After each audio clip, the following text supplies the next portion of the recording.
On parle de malus écologique ce matin et pourquoi le gouvernement renonce à durcir la taxe jusqu'en 2028. L'achat d'un nouveau véhicule est souvent une source de questionnement, surtout quand la fiscalité environnementale s'en mêle. Le malus écologique, cette taxe qui vise à décourager l'achat des voitures trop polluantes, est un sujet d'actualité bouillant qui impacte directement votre budget et vos choix. Alors que l'on s'attendait à un grand coup de massue avec des seuils abaissés et des montants records, l'exécutif a fait volte-face, annonçant le retrait de son projet de durcissement jusqu'en 2028.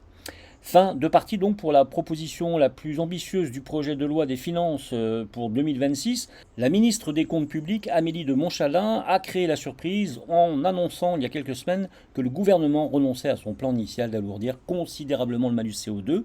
Cette mesure qui cristallisait les divergences et suscitait le vif débat a finalement été retirée du PLF 2026. L'idée de départ était pourtant claire, prolonger l'effort écologique au-delà des mesures déjà votées et frapper plus fort les véhicules les plus émetteurs. Le but avoué était bien sûr d'encourager l'achat de véhicules moins polluants. Cependant, face à la résistance de nombreux députés, ce nouveau tour de vis sur la fiscalité automobile n'aura pas lieu. Le rétropédalage implique donc un maintien des barèmes actuels jusqu'en 2028, au grand soulagement de certains constructeurs et des automobilistes qui privilégient les modèles lourds ou thermiques.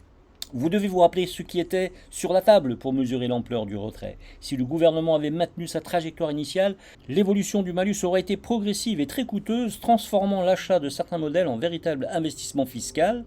Le malus CO2 devait augmenter de 10 000 € tous les ans, faisant grimper l'addition. Le plafond maximal devait atteindre 100 000 € en 2028, un montant qui aurait pu financer un petit studio dans certaines villes. Le seuil de déclenchement du malus étant censé être abaissé progressivement, 108 grammes de CO2 par kilomètre dès 2026, c'est le cas, 103 grammes de CO2 par kilomètre en 2027 et 98 grammes de CO2 par kilomètre en 2028. La bonne nouvelle, c'est que ce durcissement donc à marche forcée a été annulé, vous donnant plus de marge de manœuvre si vous visiez un véhicule avec des émissions situées dans cette tranche. Pourquoi ce changement de cap? Eh bien, la fronde parlementaire a joué un rôle déterminant dans cette décision. Les demandes d'assouplissement de la taxe se sont multipliées, souvent au nom de la justice sociale ou de la réalité territoriale.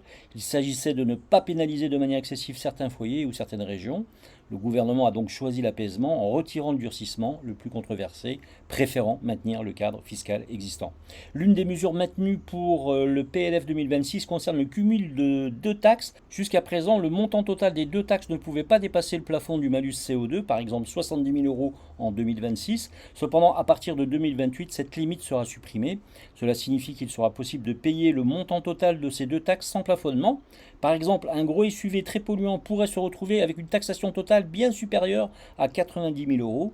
Vous devez donc vérifier à la fois le poids et les émissions de votre future voiture car l'addition, bien que moins sévère que les 100 000 € initialement prévus, pourrait être très élevée.